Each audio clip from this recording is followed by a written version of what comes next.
كما كتسمعوا خوتي، ها هو داك الصوت اللي قالوا المغاربة سمعوه في الدار البيضاء وأكادير. دابا هادي طنجة، بالذات منطقة العوامة شارع القدس.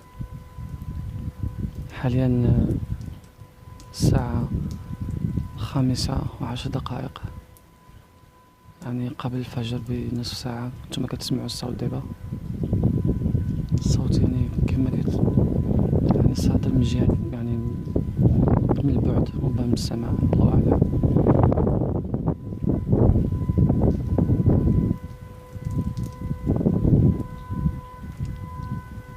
كتسمعوا الصوت شوية، يعني كينخفض الحدة ديالو بعض الأحيان وكيتزاد،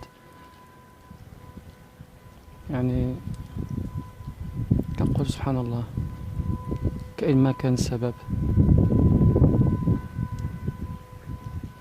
والله يلطف بنا.